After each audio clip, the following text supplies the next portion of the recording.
Disclaimer for this episode. We are talking about oral sex today, but we want to make sure that when we're giving you advice, you know that you should be safe when you have oral sex with someone, as safe as you would be with penetrative sex in terms of STI risk and screening for that. And aside from that, just having safety in your communication with your partner. And it is always under the impression that this is a consensual situation. So just making sure that we have those disclaimers in there before we get into our topic today. Yes. And if you are related to me, turn this episode off. Right now. Right now. It's in order. An episode begin. You're listening to the Pelvic Freak Show with your hosts, Amanda Neary and Hannah Meyer.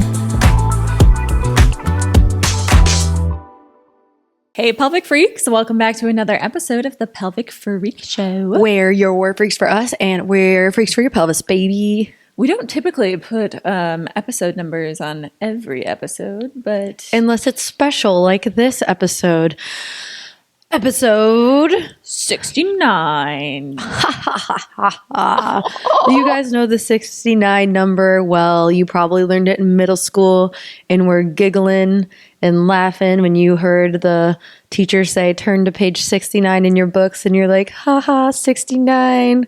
LOL, that's probably where it started for you, like many of us. Mm-hmm. But as we've grown into our adult ways, we've learned that 69 is a beautiful number.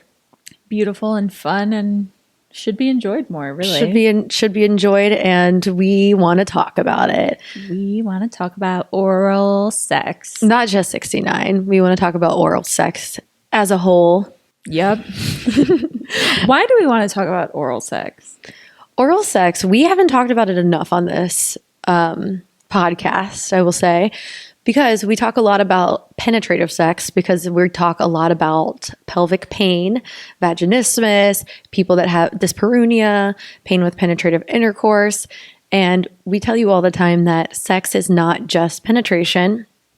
And oral sex can be a beautiful thing to help ease into penetrative sex, can be a beautiful thing for foreplay if you are wanting to lead up to penetrative sex, or just be enjoyed as sex itself. Which, that's why we're talking about today. Hell yeah. Amanda, what's your experience with oral sex? I love oral sex. I'm thinking of this live. I didn't prep this thought. Oral sex to me, it does feel more intimate than penetrative sex. If I am having oral sex with someone, I am probably really comfortable with them. I already know them.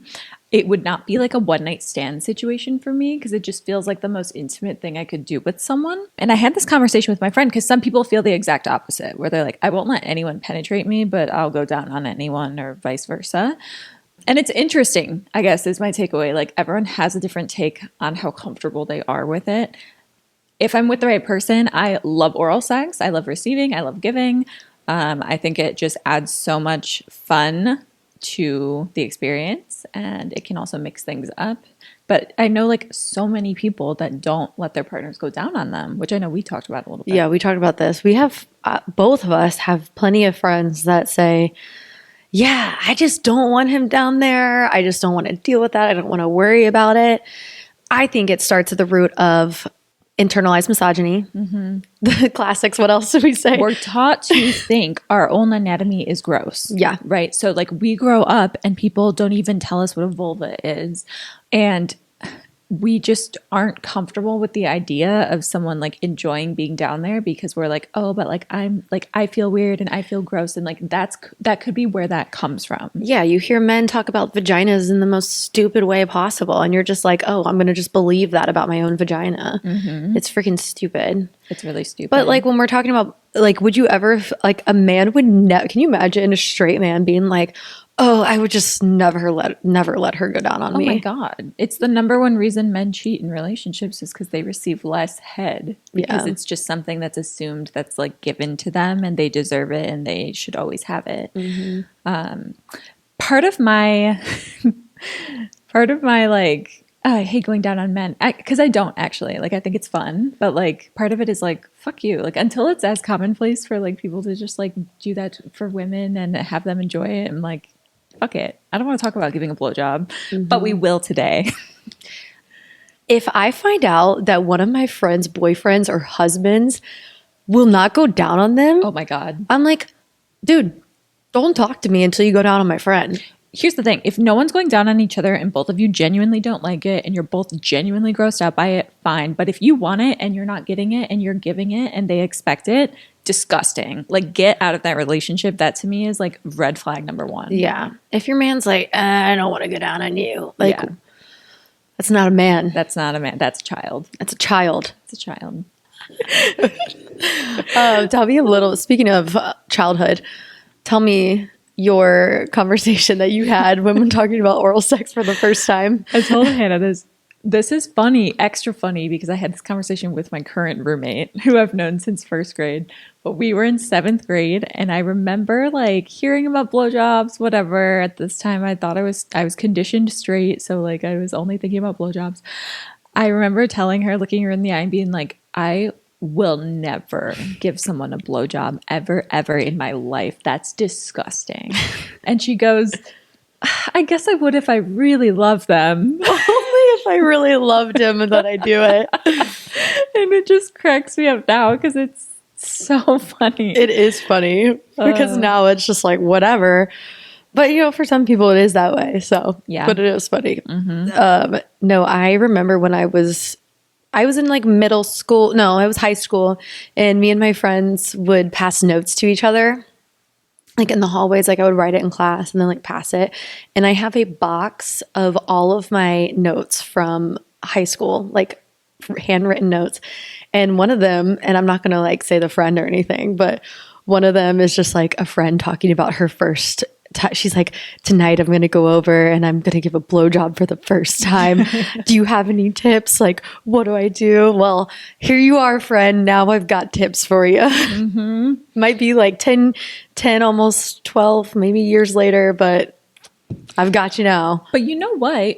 Because I do feel like kids talk about this stuff more because it's new for everyone. And then you get into your adult life and you stop reading Cosmopolitan, Blowjob Tip magazine. And no, your friends aren't talking about how to give the best blowjob or like have the best oral sex, and we lose the conversation. So it is kind of like, okay, we'll revisit this now. If we say anything today that you're like, I totally didn't think about that, like that wouldn't surprise me. Yeah.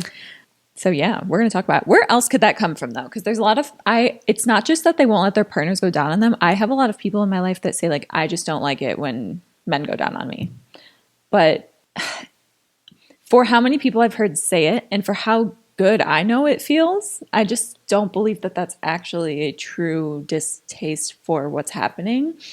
Or your partner's not good at going down on you. Just say that. Partner might not be good at going down on you.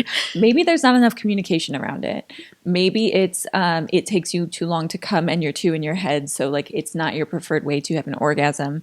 But would you want it to be? Like, could it be if you worked on it a little bit? And could it be something you really enjoy? Because we know if you listen to our I've Never Had an Orgasm episode, you have to be like reptilian brain to have an orgasm. You can't be like, this is taking so long and my partner's uncomfortable. But that can sometimes be fixed by a simple conversation of like, I'm nervous about how long this is going to take, and them reassuring you that they don't give a fuck how long it takes. So there's just like different places that could be coming from. I think so. Communication, dude. Communication. It's hard. If you've never been very open with communication with your partner, it's hard to start doing that for the first time. Unless you start from day one and you're like literally like, hey, this is what I like. This is what you like. Like you guys like are very open about talking about sex. It's hard if you're like years into the relationship and now you're just like, okay, now we need to, why is this weird? I've had sex with you plenty of times, but like, why is the act of talking about it weird? Yeah. And it's like hey, I never mentioned this before, but I actually don't like this.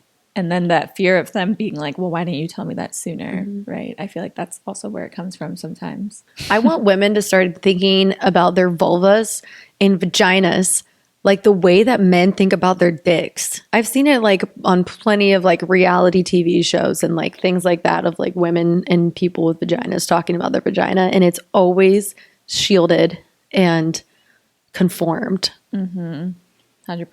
And you know what helps get over that? Being gay. It had to come at some point. Being gay. Being a lesbian or a bisexual. But here, let me just talk about this for 1 minute. I talk about this a lot. The reason so many people don't realize they're queer for so long is also because we are taught to think our own anatomy is gross. The amount of women, myself included, that have said the words, I could date a woman, but I couldn't go down on one. What the fuck? To then come out later as gay, because yes, you could. I can't even count the amount of times. The second someone says that to me, I'm like, oh, that's a flag for me. Like, you might actually be queer. I don't say that to them in the moment. It depends on, like, I read the room, but internally I'm like, gay, you're gay. You just don't know that, like, it's fine to be gay. Yeah. And vaginas are fine and not gross. Exactly. And maybe, like, people are like, oh, like, vaginas are wet and, like, whatever. But, like, it's beautiful. Yeah. It's like, you're going to be slobbering anyway. You don't notice the If anything, I'm helping you out. Yeah. So. You're welcome. Yeah. Well, like we said, this episode today is episode 69. It is an oral sex episode. So we do want to talk about how oral sex can benefit the pelvic floor. Mm-hmm. So do you want to kick it off, Amanda? Yeah. So the pelvic floor, as we know, has many things that can, like, go on. Scratch that. Wait. That was like a crazy interview question. It has many things that go on. So many things that could occur. You said pelvic floor can go on. Is that what you said? I said has many things that can go on. So stupid. A nothing sandwich there. All right. So oral sex can be really useful for the pelvic floor because we talk a lot about re-educating around sex and pleasure for a lot of our patients that do show up with dyspareunia, vaginismus, these conditions where they might have developed a fear or avoidance around penetration.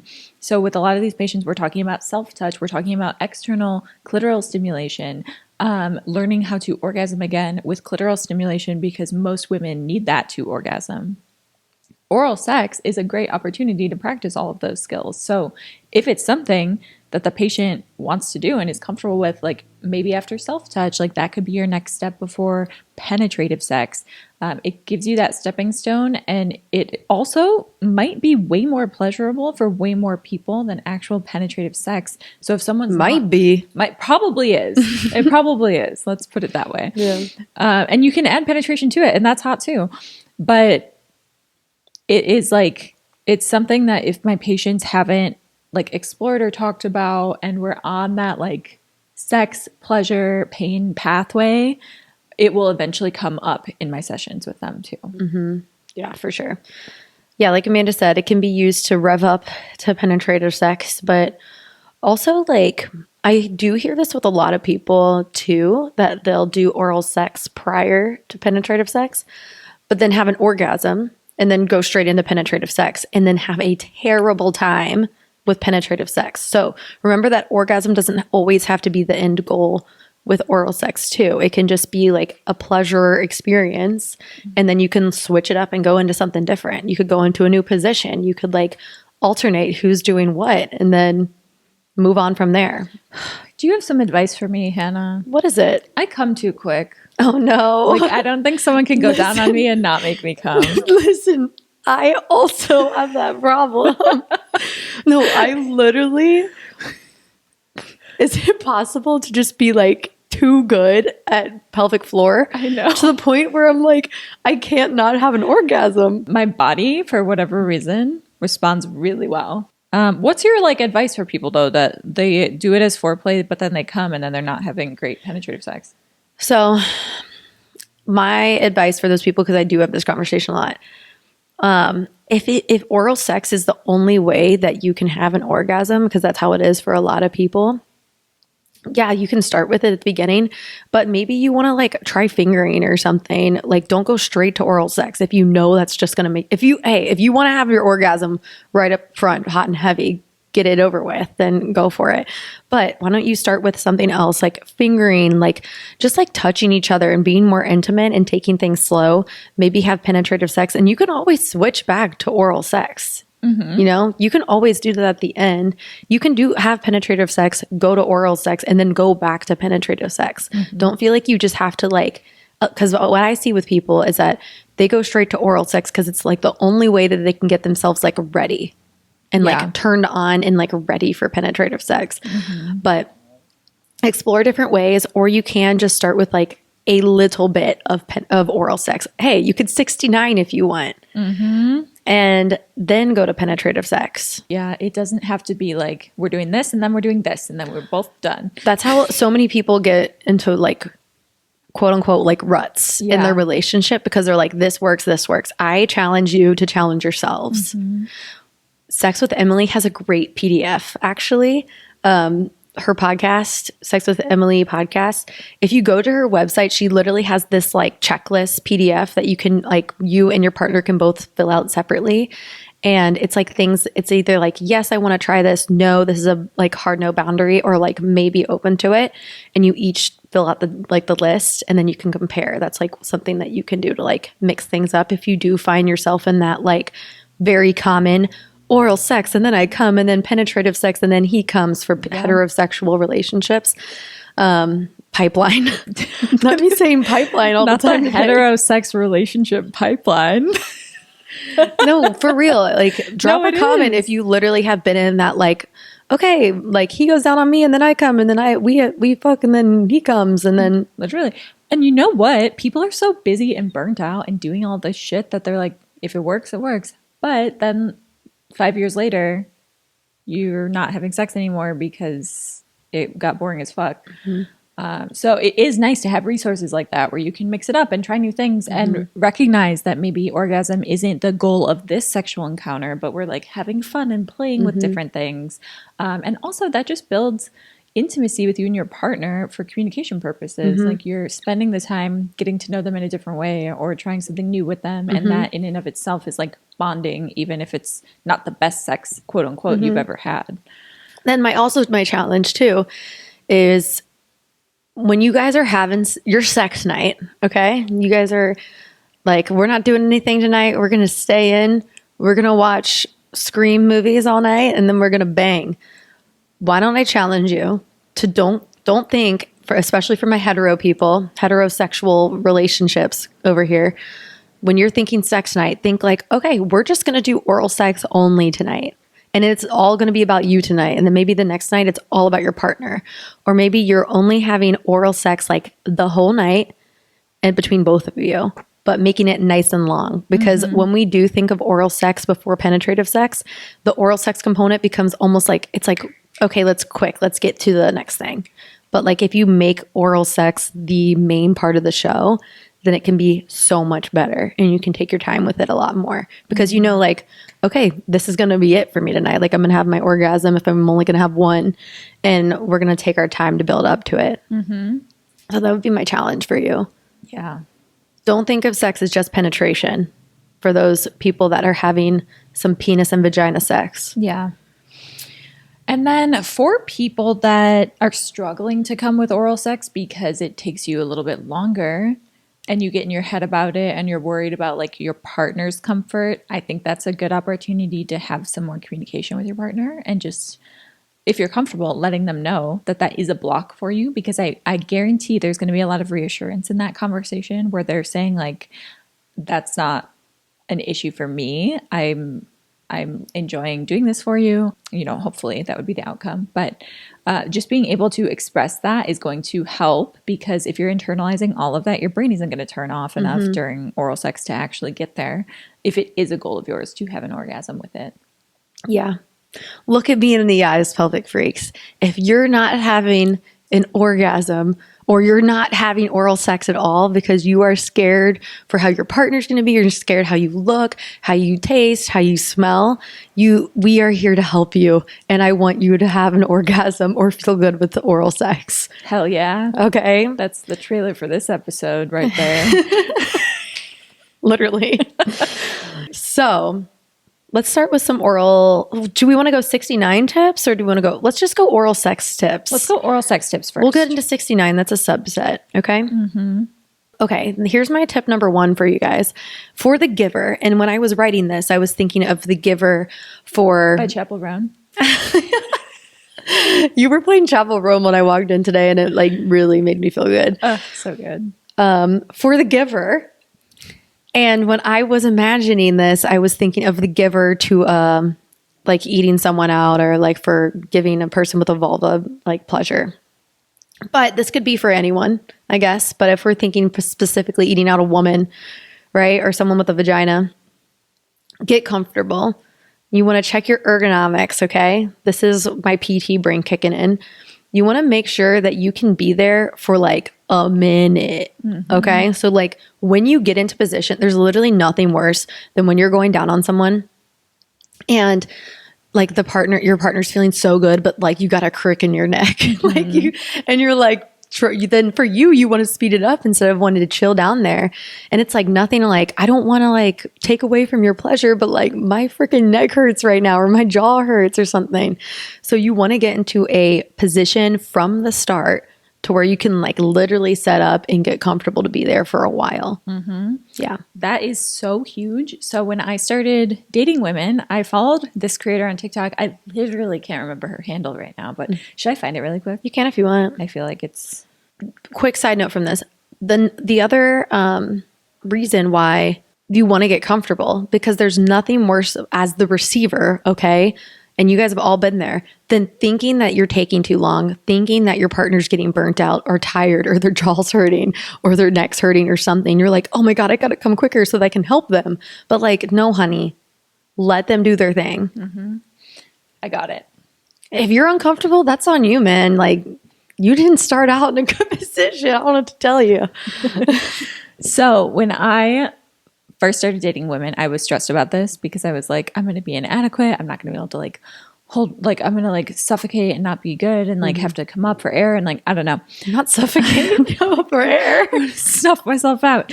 So I was just like scrolling on TikTok and this creator came up who educates on like sapphic sex positions and like making sapphic sex better. Her handle is Nadia _ Bokody, Bokody. And she gives like tips for queer sex. And I remember like I used a lot of them and it helped me so much with ergonomics. And her biggest thing was like get comfy because then your partner will recognize that you're comfortable and like they'll be able to come better.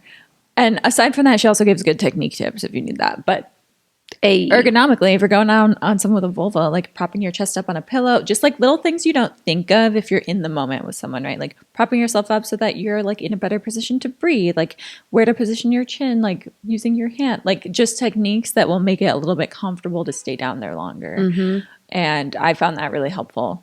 Yeah. And this is the same thing for when you're going down on a man too. Like you don't want to be in like an awkward position when your neck's like this and you're like going, you know what? I'm not going to do the motion. I'm like, when you're I did that to Amanda earlier. She's like, no, do that. She was like, lock. Anyways, yeah, get comfortable.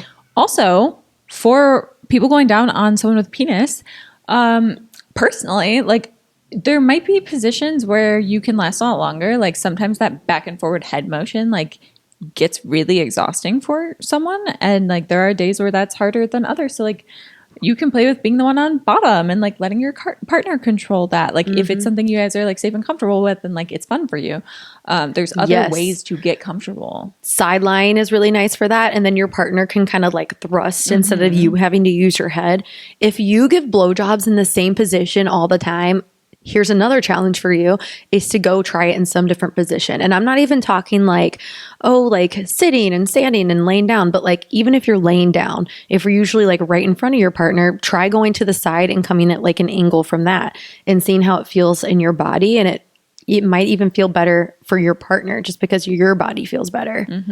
Yeah. But anyways, yeah, you can try standing is also another one for that where they can kind of like help you out so you don't have to use your head as much. Yeah. Or Seated is kind of nice because you can kind of be in a kneeling position and be like set up more directly. And then get a chair where you can kind of like size it up, right? You can like raise or lower the chair.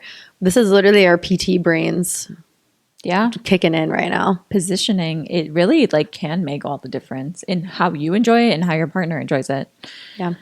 And if you're on the receiving end, like you can ask your partner, like, what position are you most comfortable in? And you guys can talk about it and play around with that too. Because maybe they haven't tried all these positions because they're like, oh, I know that they like it when I do this. But you might like trying something new as well. Yeah. So, yeah. Even like seated straight on. You could come from the side or something. Like you could do so many different things. Get experimental up in here. That's my challenge for everyone listening to this. If you give head in the same position to a person with a penis all the time, try something different. Let us know how it goes. Yeah. All right.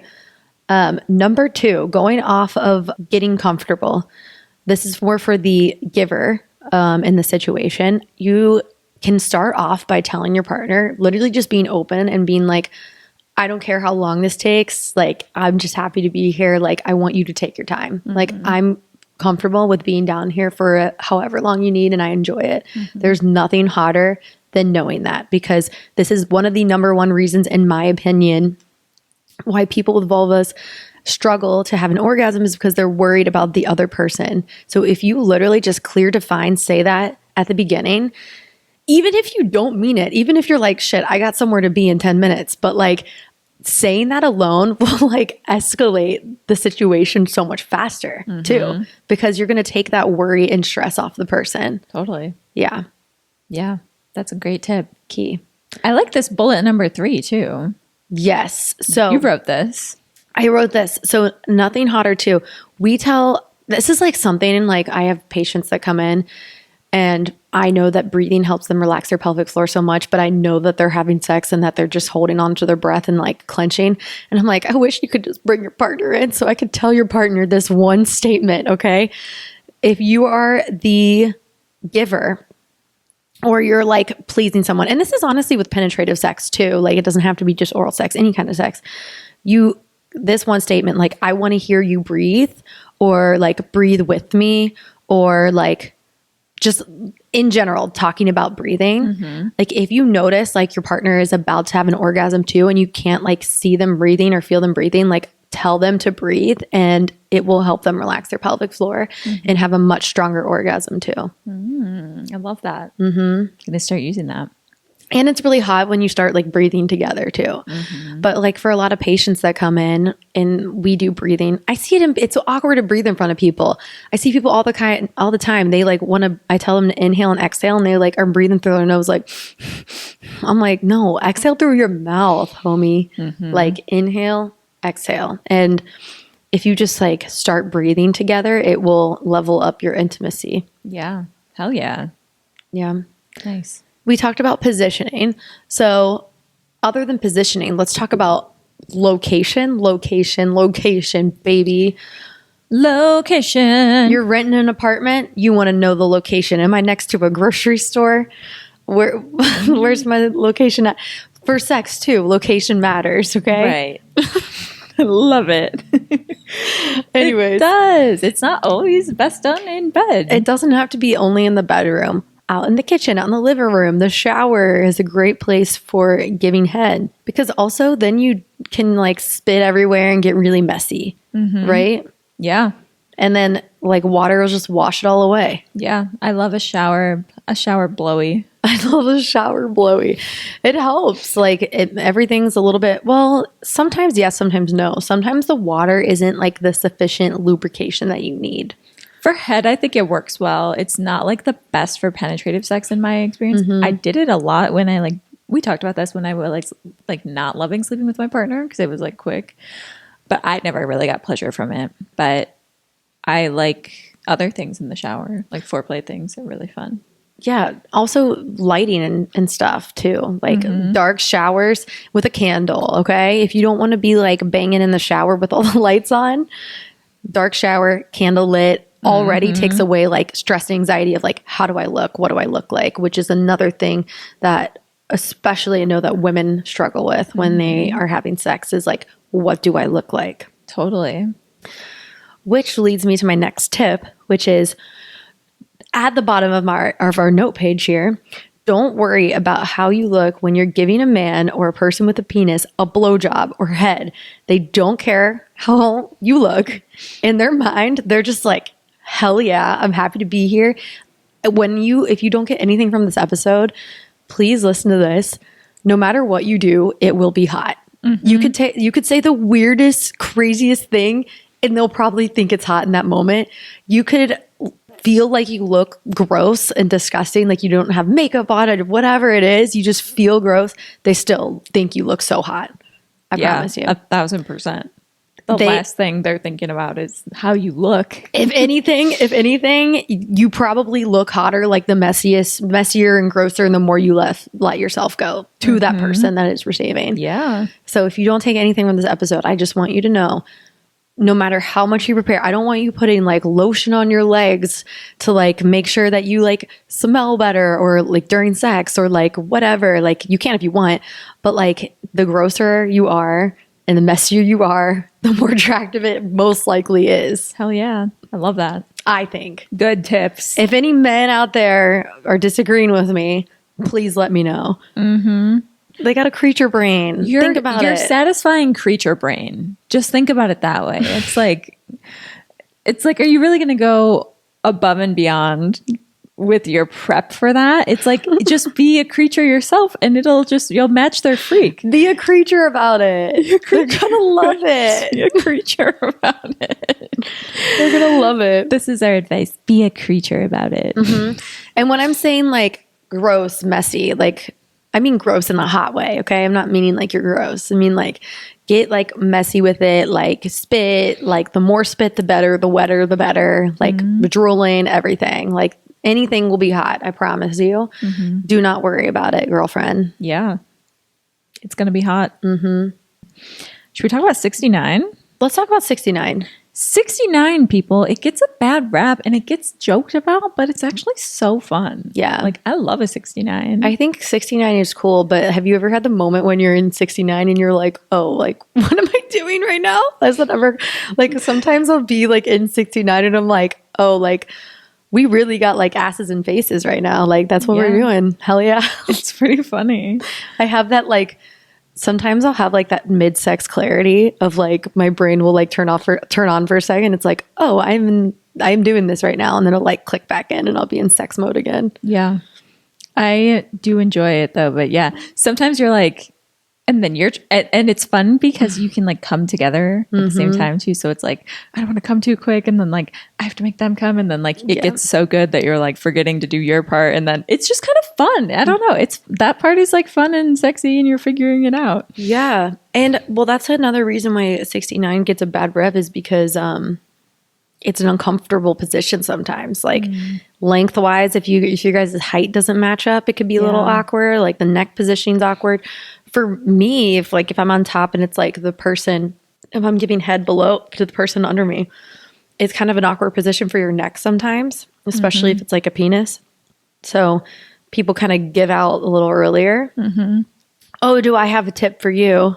Do you want to hear it? I want to hear it. Sideline 69. Yeah. Another thing, if you guys haven't tried it, go and try it. Like we said earlier in the episode, like try giving head and sideline, because like the partner can help you too if you're giving to someone with a penis, right? And you can kind of like rest your head, and it's a lot easier in my opinion.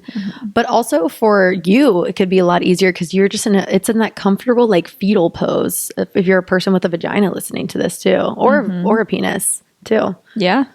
I feel like vagina, that would also be great. Yeah. Head between thighs. Little booty hold. Nice. Yeah. It's very comfortable, very like intimate, very close. So I think that is the ultimate like 69 position in my opinion. Yeah. Hell yeah. I love it. 69. What do you guys think about it? Should we get stories collected just about 69? I would love 69 stories. Yeah. I would love it. It's a position that gets a bad rep, but we think it's great. I remember listening to whoa, yeah, that is right. Yeehaw. I remember listening to a podcast episode and there were women talking about how no one really likes 69. Well, I disagree. Yeah. I do disagree. I think it's so fun. And it's also, you don't have to be chilling there the whole time, right? You can use it. You know what, though? You know what I love more even? What is it? A face sit. I love being sat on. I like to be the giver in a face sit. Okay, why? Because this is something that people, you're like, let me tell you, this is something that people get really nervous about doing. I know. It's just hot. I like it from whether it's a penis or a vagina. Like, I think it's hot. Yeah. I don't know. What do you think is hot about it? I think give us your creature brain. I think it's, if you're my family member, please turn this episode off, by the way. Just please get away from me. I think it's fun and sexy because it's like I'm giving, but I'm almost submissive because you're like dominating me a little bit. And I think that's hot because it's like mixing it up, because usually when you're giving head, you're just giving and they're receiving and whatnot, but it's almost like they're getting and you're giving. It always feels so good. They're taking when they're like sitting on your face, and that's hot. Pretty cool. Okay, I'll tell you, because I'm sure other people feel the same way. I'm a person that gets nervous about face sitting because I'm like worried about how I look. Oh, because like belly out. Because you're like literally like on top of them, I think right? it's hot. I've never been self-conscious about that. It's hot, Lean right? back, put your hands on their thighs and like arch your back, and like they'll think it's so hot. That's such a good tip. Wait, say that again. Lean back, arch your back, put your hands on their thighs and like put a little pressure, and they're just going to be like, this is so fucking hot. Yeah, that's a good tip. It's awesome. And you look hot doing because that. I'm sure there's people that feel awkward about getting into that position. There's also the awkwardness of like getting into 69 position sometimes. It's like you kind of got to get like set up. That's hilarious. I think lean into the weirdness of 69 and you'll have a way better time. Own it. It is weird. You're like, oh, let's go frickin' grandparents from Charlie and the Chocolate Factory on what this are you bitch. talking about? You know, they're in the bed yeah. and they're like sitting across from each other. Grandparents from Charlie the Chocolate Factory on this bitch. Jesus Christ. Yeah, that was good. Yeah, I love a 60. You know those fuckers were 69ing all day long. They probably were. Yeah. And I'm here for it. I'm here for it. Because I'm not a 69 hater. Yeah. Anyway, what do you guys think about oral sex? Let us know. I mean, that got us fired up. We barely prepped for this episode and we just yapped a lot. We just yapped. We didn't even banter because we knew we were just going to have a lot to yap about. Do you guys need some more oral sex tips? Do you need some more 69 tips? Well, let us know. Yeah, never mind. Anyways, make sure you're following us on social media at The Pelvic Freak Show. We have a link to submit a question or story anonymously in our bio there, so you can always give us your thoughts on our episodes anonymously, but also feel free to just shoot us a DM if you're cool with us knowing who you are. Yeah, for real. We'll take it all. Also go to thepelvicfreakshow.com to get yourself some Pelvic Freak merch.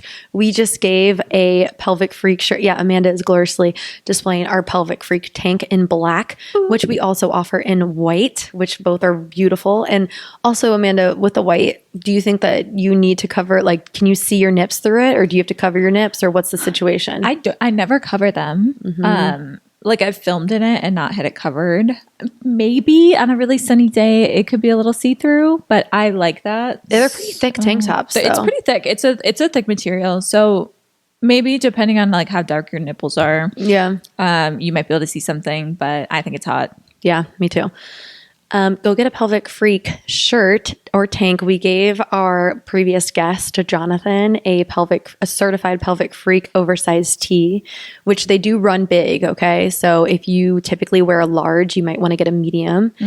And his comment was, oh, the gays are going to love this at the bar tonight. So excellent. I love that. I love personally. That too.